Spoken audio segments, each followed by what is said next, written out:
जय हिंद दोस्तों। ज्ञान बिंदु जीएस एकेडमी के रोशन आनंद सर के द्वारा चलाया जा रहा होमवर्क सीरीज का डे 2 का टेस्ट का आज हम लोग करेंगे रिवीजन। आप लोग चैनल को सब्सक्राइब कर लेंगे ताकि जितने भी वीडियो आ सके आप तक पहले पहुंच सके। ये जितना भी सीरीज होगा वो सारा मैं चैनल पे डालूँगा। चलिए देर ना करते हुए स्टार्ट करते हैं आज का पहला सवाल से। पहला सवाल है, हाल ही में भारत सरकार की किन दो योजनाओं ने अपने 10 वर्ष पूरे किए हैं? तो यह जल जीवन मिशन और दूसरा जन धन योजना। ये दोनों योजना 2014 की है। 2014 की योजना है ये सभी। 2014 में और भी काफ़ी योजनाएं थे। इंद्रधनुष योजना, स्वच्छ भारत मिशन योजना, मेक इन इंडिया योजना, ये सभी 2014 की योजना है और ये सभी योजनाएं 10 वर्ष अपना पूरा कर चुके हैं। अगला है पॉइंट, स्मार्ट सिटी मिशन योजना कब शुरू हुआ? तो यह स्मार्ट सिटी योजना मिशन वर्ष 2015 में शुरू हुआ था।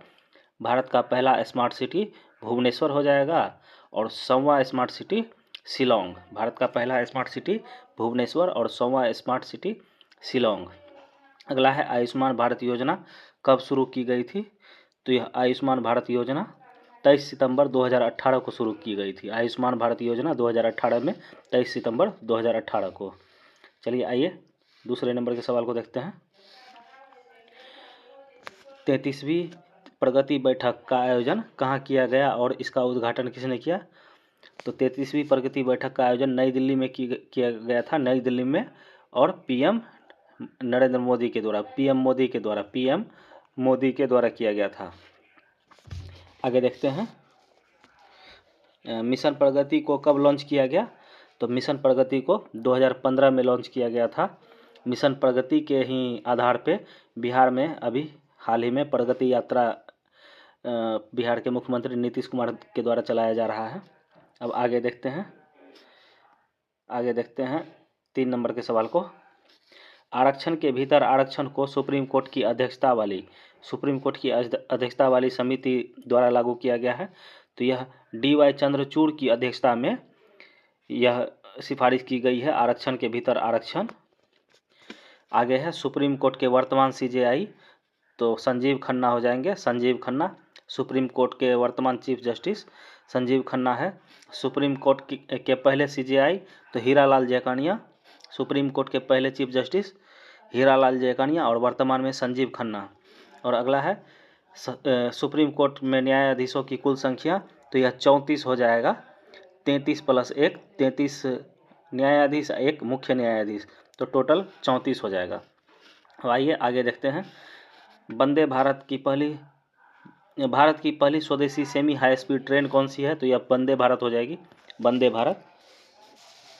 अब अगला देखते हैं, वंदे भारत के बारे में और देख लेते हैं।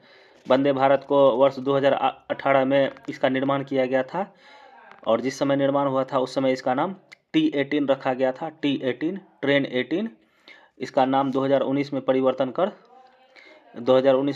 कर दिया गया, इसका नाम वंदे भारत रख दिया गया। वंदे भारत का पहला परिचालन वाराणसी से दिल्ली के बीच किया गया था। अब अगला पॉइंट देखते हैं, भारत में पहली किसान रेल कब चलाई गई? तो भारत में पहली किसान रेल वर्ष 2020 ईस्वी में देवलाली से दानापुर तक वर्ष 2020 ईस्वी में। पहली तेजस कहाँ से कहाँ तक चली? तो तेजस ट्रेन को देख लेते हैं। पहली तेजस वाराणसी से अहमदाबाद, पहली तेजस ट्रेन वाराणसी से अहमदाबाद। उसके बाद भारत की पहली डबल डेकर ट्रेन कौन सी है? तो डबल डेकर ट्रेन वासुकी है, Vasuki train double decker train है जो कि हरियाणा से चली थी, वासुकी। अब आइए 5 नंबर के सवाल को देखते हैं। वर्तमान में मोबाइल फ़ोन निर्माता में भारत का स्थान, तो वर्तमान में मोबाइल फ़ोन निर्माण में दूसरा स्थान है भारत का स्थान दूसरा है।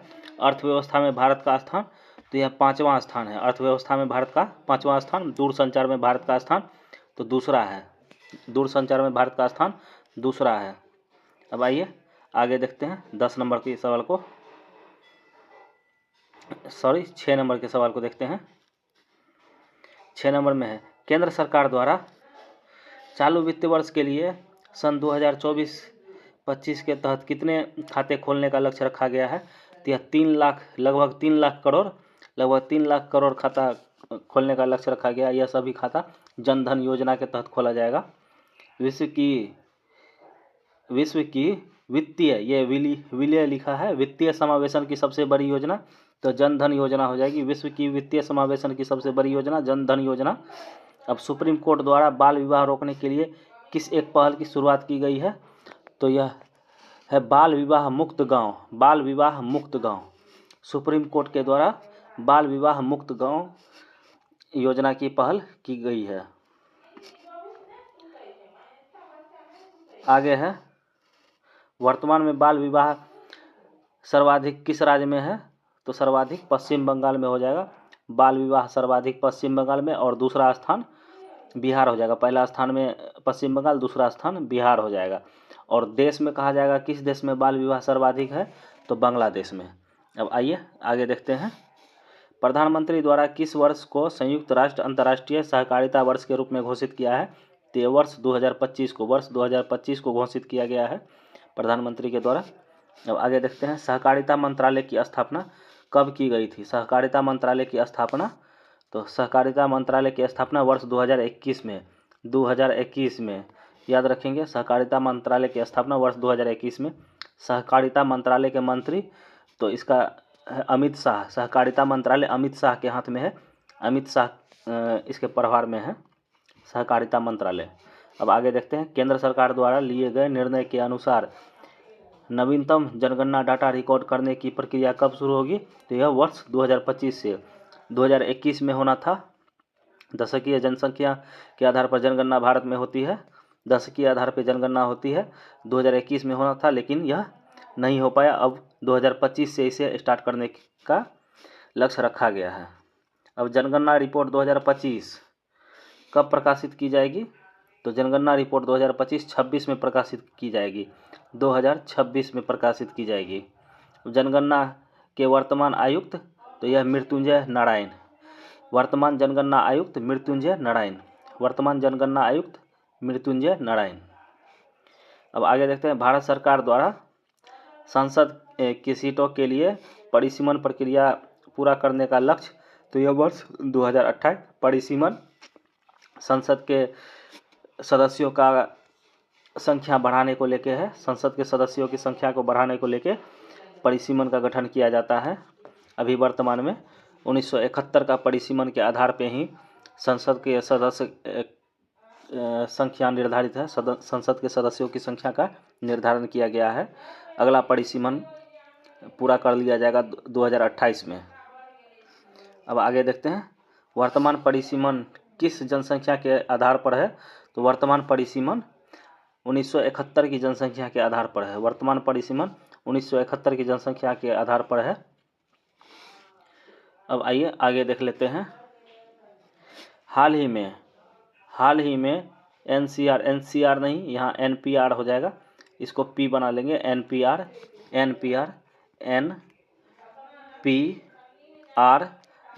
हो जाएगा।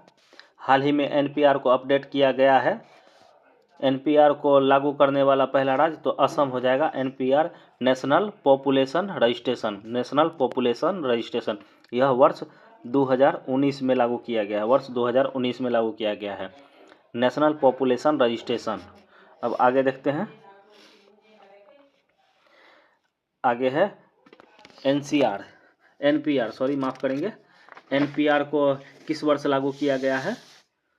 तो एनपीआर को वर्ष 2019 में अभी देखा था हम लोगों ने। एनपीआर को वर्ष 2021 में लागू किया गया है। एनपीआर को वर्ष 2021 में लागू किया गया है। अब आगे देखते हैं, गुरुत्वीय नियतांक का मान किसने दिया था और इसका संकेत? तो गुरुत्वीय नियतांक का मान जी होता है और इसका संकेत न्यूटन ने दिया था। न्यूटन ने गुरुत्वीय नियतांक का मान जी होता है, उसका संकेत जी होता है और इसका मान दिया था न्यूटन ने। आगे देखते हैं 13 नंबर का, पीएम फसल बीमा योजना की शुरुआत कब की गई थी? तो यह वर्ष 2016 में की गई थी। रबी, खरीफ और बागवानी फसल के लिए पीएम फसल बीमा योजना की शुरुआत 2016 में रबी के लिए 1.5%, खरीफ के लिए 2% और बागवानी के लिए 2.5% का घोषणा किया गया था। आगे देखते हैं 14 नंबर में, संविधान के लागू होने के समय मूल अधिकारों की संख्या कितनी थी? तो मूल अधिकारों की संख्या 7 थी। संविधान के लागू होने के समय मूल अधिकारों की संख्या 7 थी। इसमें से एक संपत्ति के अधिकार को मूल अधिकार से हटा दिया गया, इसे कानूनी अधिकार कर दिया गया। अनुच्छेद 300A में रखा गया संपत्ति के अधिकार को। वर्तमान में 6 मूल अधिकार हैं: समता या समानता का अधिकार, स्वतंत्रता का अधिकार, शोषण के विरुद्ध अधिकार, धार्मिक स्वतंत्रता का अधिकार, धार्मिक शिक्षा का अधिकार, संवैधानिक उपचार। अब आगे देखते हैं, केसरी एवं मराठा पत्रिका। केसरी और मराठा पत्रिका का संपादन किसने किया? तो यह बाल गंगाधर तिलक हो जाएगा। बाल गंगाधर तिलक ने केसरी और मराठा पत्रिका का संपादन किया। केसरी यह मराठी भाषा में थी, केसरी जो कि मराठी भाषा में थी और मराठा जो कि अंग्रेजी भाषा में है। अब आगे देखते हैं, भारत में प्रत्येक वर्ष आर्थिक सर्वेक्षण किसके द्वारा प्रकाशित किया जाता है? तो यह वित्त मंत्रालय के द्वारा प्रकाशित किया जाता है। भारत में प्रत्येक वर्ष आर्थिक सर्वेक्षण रिपोर्ट वित्त मंत्रालय के द्वारा प्रस्तुत किया जाता है। यह वित्त आयोग 280 में है और वित्त विधेयक 117 और वित्तीय आपात 360 में। वित्तीय शब्द से संबंधित 3 शब्द आते हैं: वित्तीय आयोग, वित्तीय विधेयक और वित्तीय आपात। तो वित्तीय आयोग का अनुच्छेद 280 के तहत, वित्तीय विधेयक अनुच्छेद 117 के तहत, वित्तीय आपात अनुच्छेद 360 के तहत। अब अगला देखते हैं 16 नंबर में, भारतीय राष्ट्रीय कांग्रेस के सेकेंड मुस्लिम अध्यक्ष। तो रहमतुल्लाह सयानी हो जाएगा। सेकेंड में रहमतुल्लाह सयानी, प्रथम थे बदरुद्दीन तैयब थे। रहमतुल्लाह सयानी 1896 में कलकत्ता अधिवेशन की अध्यक्षता किए थे। रहमतुल्लाह सयानी 1896 में, और पहले मुस्लिम अध्यक्ष बदरुद्दीन तैयब 1887 में मद्रास में, 1896 कलकत्ता अधिवेशन, रहमतुल्लाह सयानी 1896 कलकत्ता अधिवेशन। अब आगे देखते हैं 18 में, किस तत्व का प्रयोग प्रोटीन के संश्लेषण में किया जाता है? तो नाइट्रोजन का प्रयोग किया जाता है प्रोटीन के संश्लेषण में। नाइट्रोजन का सर्वाधिक उपयोग टायर में हवा भरने के रूप में किया जाता है। नाइट्रोजन पौधों के जड़ों में पाया जाता है, जो कि राइजोबियम जीवाणु का स्थिरीकरण से है। आगे देख लेते हैं, भारत के नियंत्रण और महालेखा परीक्षक का पद किस अधिनियम के द्वारा लाया गया? तो यह वर्ष 1919 के अधिनियम के द्वारा लाया गया था। भारत के नियंत्रण एवं महालेखा परीक्षक CAG, यह संविधान के आर्टिकल अनुच्छेद 148 में है। इसका वर्णन, CAG का वर्णन संविधान के अनुच्छेद 148 में है। अब आगे देखते हैं, नौजवान भारत सभा की स्थापना कब और किसके द्वारा की गई थी? तो यह 1926 ईस्वी में भगत सिंह के द्वारा की गई थी। 1926 ईस्वी में भगत सिंह के द्वारा। अब आगे देखते हैं, भारत में मौद्रिक नीति कौन जारी करता है? तो भारत में मौद्रिक नीति RBI के द्वारा जारी किया जाता है। भारत में मौद्रिक नीति RBI के द्वारा जारी किया जाता है। अब आगे देखते हैं 22 नंबर के सवाल को देखते हैं, बौद्ध धर्म के संबंधित धर्मराजिका स्तूप का निर्माण किसने कराया और यह कहाँ अवस्थित है? तो यह सम्राट अशोक ने कराया था। यह वाराणसी में अवस्थित है। बौद्ध धर्म से संबंधित धर्मराजिका स्तूप का निर्माण सम्राट अशोक ने वाराणसी में करवाया था। राइट आंसर वाराणसी हो जाएगा। सार्वभौमिक टीकाकरण के लिए कौन सी योजना चलाई गई और इसे कब शुरू की गई? सार्वभौमिक टीकाकरण के लिए भारत सरकार के द्वारा इंद्रधनुष योजना चलाई गई थी। इंद्रधनुष योजना यह वर्ष 2014 से स्टार्ट किया गया है। इंद्रधनुष योजना टीकाकरण से संबंधित है। इसमें 7 प्रकार के टीकाकरण का प्रावधान किया गया था। इस योजना के तहत 7 प्रकार के टीकाकरण का प्रावधान किया गया था। इसी मॉडल पे बिहार सरकार ने 7 निश्चय योजना को स्टार्ट किया है वर्ष 2016 से। अब आगे देखते हैं 23 नंबर के सवाल को। आइए आगे देखते हैं 24 नंबर में देखते हैं, UNEP United Nation Environment Programme की स्थापना किस सम्मेलन में की गई थी? तो यह स्टॉकहोम सम्मेलन 1972 में किया गया था। स्टॉकहोम सम्मेलन 1972 स्टॉकहोम सम्मेलन, यह पर्यावरण पर सम्मेलन स्वीडन में है, स्टॉकहोम स्वीडन में है। पर्यावरण दिवस 5 जून को मनाया जाता है। पर्यावरण दिवस 5 जून को मनाया जाता है। यह वर्ष 1974 से स्टार्ट किया गया है। पर्यावरण दिवस मनाने की शुरुआत वर्ष 1974 से किया गया है। अब मानव मस्तिष्क का सबसे छोटा भाग तो अनुमस्तिष्क होता है। मानव मस्तिष्क का सबसे छोटा भाग अनुमस्तिष्क हो जाएगा, इंग्लिश में सेरेबेलम। अगला मस्तिष्क को प्रमस्तिष्क कहते हैं और पिछला मस्तिष्क को अनुमस्तिष्क कहते हैं। अब आगे देखते हैं 26 नंबर में, भारत में मंत्रिपरिषद का आकार क्या होता है और इसे किस अधिनियम के द्वारा निर्धारित किया गया है? तो मंत्रिपरिषद का आकार 15% होगा, लोकसभा का 15%। भारत में मंत्रिपरिषद का आकार होता है 15%। अब आगे है, इसमें और देख लेते हैं। 91वां संविधान संशोधन के तहत यह प्रावधान किया गया। 91वां संविधान संशोधन याद रखेंगे। आगे है, नर्मदा नदी किन दो पहाड़ियों के मध्य से होकर गुजरती है? तो यह विंध्यन और सतपुरा पहाड़ी, विंध्यन और सतपुरा पहाड़ी के बीच से नर्मदा नदी गुजरती है। विंध्यन और सतपुरा के बीच से नर्मदा नदी गुजरती है। आगे है, जैव विविधता अधिनियम किस वर्ष पारित किया गया था? तो यह वर्ष 2002 में, यह वर्ष 2002 में पारित किया गया था। 22 मई को जैव विविधता दिवस मनाया जाता है। 22 मई को जैव विविधता दिवस मनाया जाता है। भारत में जैव विविधता हॉटस्पॉट 4 है। अब आगे देखते हैं 29 नंबर में, पीएम गरीब कल्याण रोजगार योजना की शुरुआत कहाँ से की गई थी? तो यह बिहार में की गई थी। पीएम गरीब कल्याण रोजगार योजना की शुरुआत बिहार में और खगड़िया से स्टार्ट किया गया था, खगड़िया जिला से। बिहार के खगड़िया जिला से पीएम गरीब कल्याण रोजगार योजना की शुरुआत की गई थी। अब आगे देखते हैं, यह 20 जनवरी 2020 से स्टार्ट था। भारत के 6 राज्यों से शुरू की गई थी, लेकिन इसकी शुरुआत बिहार के खगड़िया जिला से किया गया था। 30 नंबर के सवाल के देखते हैं, सर्वोच्च न्यायालय के जजों का वेतन संविधान के किस अनुच्छेद के द्वारा निर्धारित किया गया है? तो यह अनुच्छेद 125 के द्वारा जजों के वेतन, अनुच्छेद 125 के द्वारा, और अनुच्छेद 124 में सुप्रीम कोर्ट के गठन का बात किया गया है, और अनुच्छेद 126 में कार्यकारी प्रमुख न्यायाधीश होंगे। मुख्य न्यायाधीश को कार्यकारी प्रमुख की चर्चा की बात की गई है, और जजों के वेतन का प्रावधान अनुच्छेद 125 में किया गया है। अब आगे देखते हैं, पूंजीवादी अर्थव्यवस्था के उद्गम का स्रोत किस पुस्तक को माना जाता है? तो यह वेल्थ ऑफ नेशन को माना जाता है। एडम स्मिथ की पुस्तक है वेल्थ ऑफ नेशन। अब आगे है, कृषि के और उसके संबंध क्षेत्र की अर्थव्यवस्था की किस श्रेणी में रखा गया? कृषि और उससे संबंधित क्षेत्र की अर्थव्यवस्था को किस श्रेणी में? तो यह प्राथमिक श्रेणी में रखा गया। कृषि को प्राथमिक श्रेणी में रखा गया है। गैस जल विद्युत आपूर्ति, गैस जल विद्युत आपूर्ति अर्थव्यवस्था के किस क्षेत्र से संबंधित है? यह द्वितीय क्षेत्र से संबंधित है। अब अगला देखते हैं 34 नंबर का, निम्नलिखित में से कौन सा तृतीय क्षेत्र का विषय नहीं है?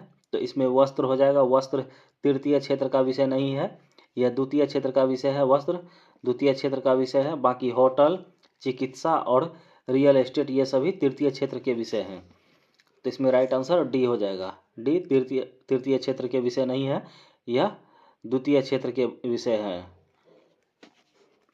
अब आगे देखते हैं 35 नंबर में, 35 नंबर का देखते हैं, भारतीय अर्थव्यवस्था का सेक्टर विभाजन किसके द्वारा किया गया था? तो यह विभाजन किंग जॉर्ज फिशर के द्वारा किया गया था। किंग जॉर्ज फिशर के द्वारा किया गया था। किंग जॉर्ज फिशर ने भारतीय अर्थव्यवस्था को 5 सेक्टरों में विभाजित किया था। किंग जॉर्ज फिशर ने भारतीय अर्थव्यवस्था को 5 सेक्टर में विभाजित किया था। अब आगे देखते हैं 36 नंबर में, 36 नंबर में है, सरकारी हस्तक्षेप की नीति को अपनाने का समर्थन अर्थव्यवस्था के किस स्वरूप में दिया गया है?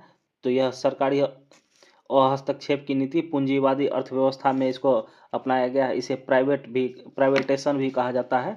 इसको साधारण भाषा में प्राइवेटेशन भी कहते हैं, और यह पूंजीवादी अर्थव्यवस्था का उदाहरण है।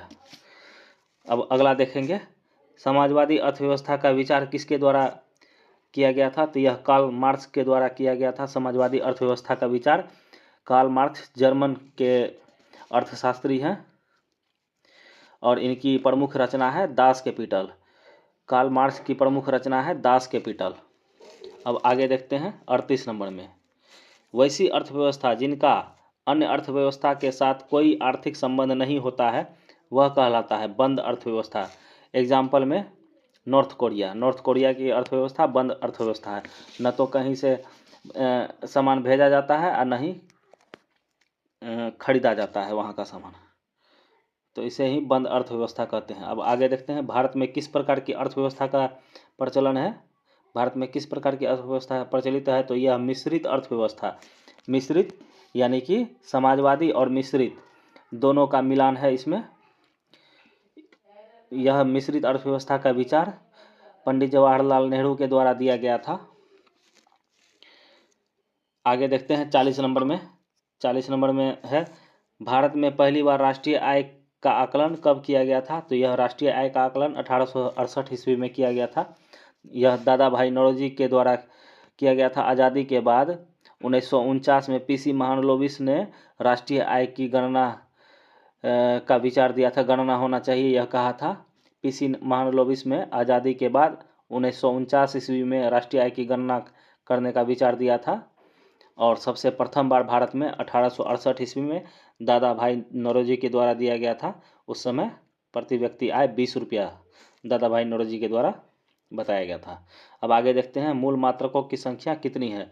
तो मूल मात्रकों की संख्या 7 है। मूल मात्रकों की संख्या 7 है। अब आगे है मिलान करना है, तो आइए मिलान करते हैं। विद्युत धारा एम्पियर, विद्युत धारा एम्पियर, आवृत्ति हर्ट्ज, ठोस कोण स्टेरेडियन, ठोस कोण स्टेरेडियन, विद्युत शक्ति वाट। अब आगे देखते हैं ऊर्जा मापने की अंतर्राष्ट्रीय इकाई, तो कैलोरी। ऊर्जा मापने की अंतर्राष्ट्रीय इकाई कैलोरी, ऊर्जा मापने की अंतर्राष्ट्रीय इकाई कैलोरी। तापमान का एसआई मात्रक केल्विन, तापमान का एसआई मात्रक केल्विन, तापमान का एसआई मात्रक केल्विन। प्रकाश वर्ष किससे संबंधित है? तो यह प्रकाश वर्ष खगोलीय दूरी से संबंधित है। एक प्रकाश बराबर 9.46 गुना 10⁻12 किलोमीटर या एक प्रकाश वर्ष बराबर 9.46 गुना 10⁻15 मीटर। याद रखेंगे प्रकाश वर्ष खगोलीय दूरी मापने की इकाई है। अब आगे देखते हैं 46 नंबर में, निम्नलिखित में से कौन सी दीप्त तीव्रता की एसआई इकाई है? दीप्त तीव्रता की एसआई इकाई तो कैंडेला हो जाएगा। दीप्त तीव्रता की एसआई इकाई कैंडेला, दीप्त तीव्रता की एसआई इकाई कैंडेला। आगे है वैसी भौतिक राशियाँ जिनमें केवल परिमाण होता है, वैसी भौतिक राशियाँ जिनमें केवल परिमाण होता है तथा दिशा नहीं होती है तो उसे अदिश राशि कहते हैं। जिसमें दिशा नहीं होती है अदिश राशि। एग्जाम्पल के रूप में देखेंगे समय, एग्जाम्पल में समय। अब आगे देखते हैं 48 नंबर में। 48 नंबर में देख लेते हैं बल भार त्वरण, बल भार त्वरण विस्थापन वेग संवेग चुंबकीय बल ताप प्रवणता जैसी कैसी राशियां हैं? तो ये सदिश राशियां हैं, ये सभी सदिश राशियां हैं। अब आगे देखते हैं यूकेरियोटिक व प्रोकैरियोटिक कोशिकाओं में पाया जाने वाला झिल्ली रहित अंग है, तो यह राइबोसोम हो जाएगा। यूकेरियोटिक और प्रोकैरियोटिक में पाया जाने वाला झिल्ली रहित राइबोसोम हो जाएगा। अब कोशिका को सर्वप्रथम किसने देखा था? तो यह रॉबर्ट हुक ने देखा था।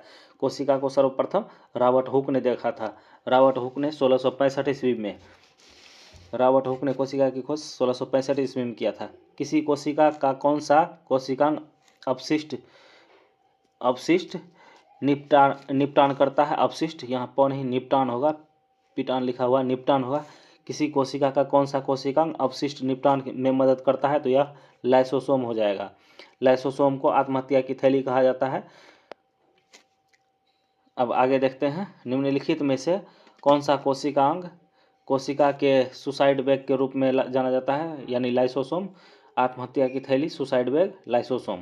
प्राणी में सबसे लंबी कोशिका तो न्यूरॉन की कोशिका होती है।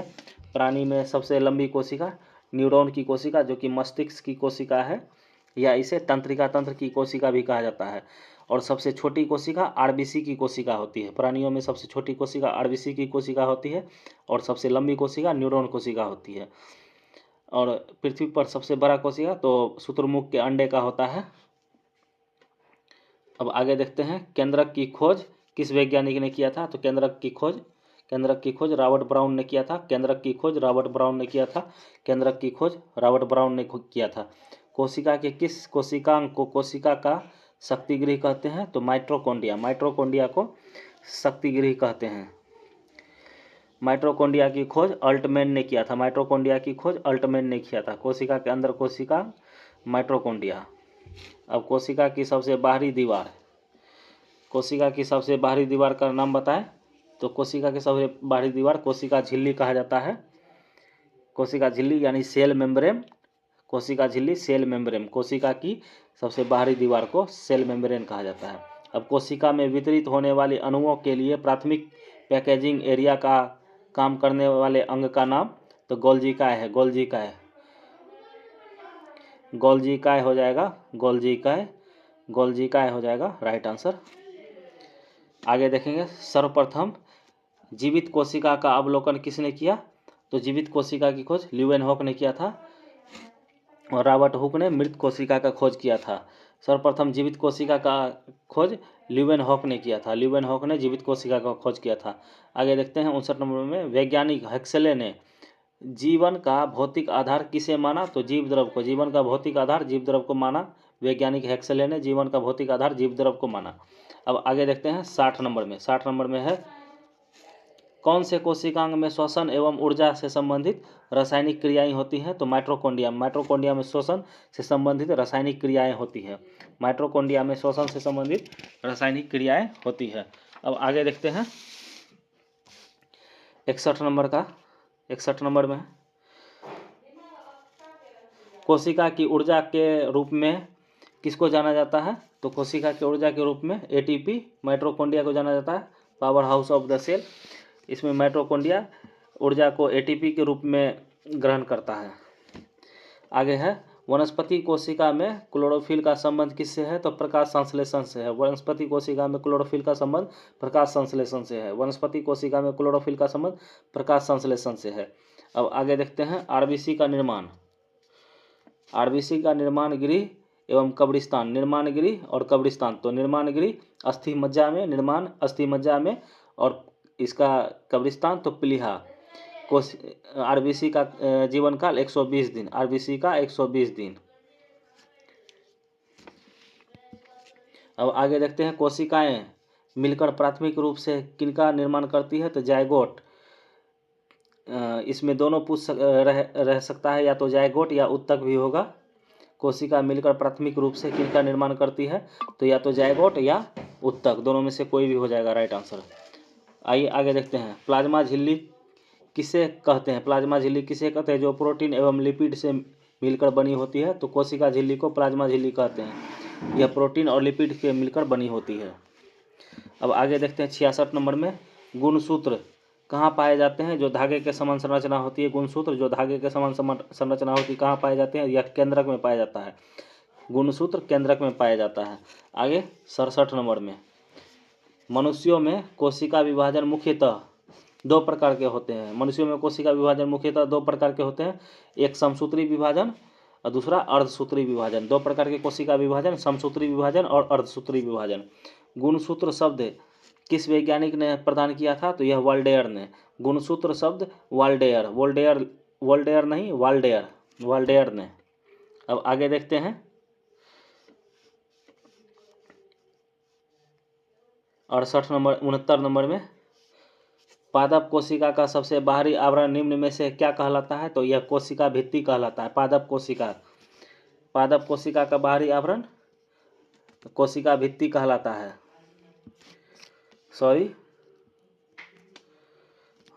कोशिका भित्ति कहलाता है। यह सेलुलोज की बनी होती है। पादप सेलुलोज की बनी होती है। इसे इंग्लिश में सेल वॉल भी कहते हैं। पादप कोशिका पेड़ पौधों की कोशिका भित्ति की बनी होती है। अगला है, डीएनए के डुअल हेलिक्स प्रारूप को पहली बार किस वैज्ञानिक ने प्राप्त किया था? तो यह वाटसन एवं क्रिक ने डीएनए के डबल हेलिक्स मॉडल को वाटसन एवं क्रिक ने प्रस्तावित किया था। अब आगे देखते हैं, कोशिका की क्रियात्मक गतिविधियां किसके द्वारा नियंत्रित होती है? तो यह केंद्रक के द्वारा नियंत्रित होती। कोशिका की क्रियात्मक गतिविधियां केंद्रक के द्वारा नियंत्रित होती है। 72 नंबर में देखेंगे, 2 या 2 से अधिक शुद्ध पदार्थों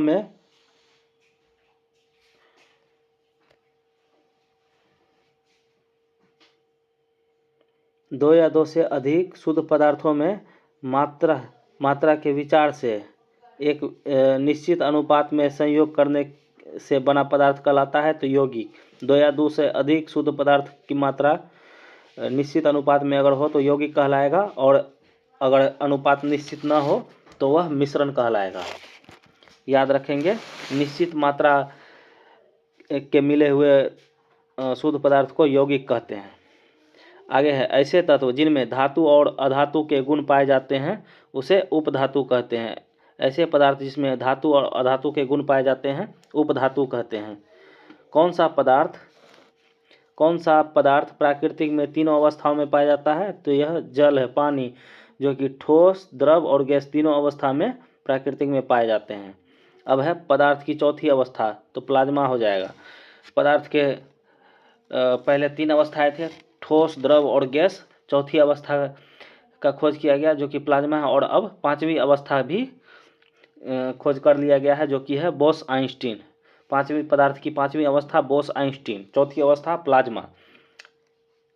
इसके साथ ही आज का होमवर्क सीरीज का दूसरा दिन का टेस्ट का पूरा विश्लेषण कर दिया गया है। रिवीजन हम लोग अच्छे से कर लिए हैं। तो चलिए, धन्यवाद आप लोग। आशा करता हूं कि आप लोग इसका 2-3 बार रिवीजन करेंगे। धन्यवाद।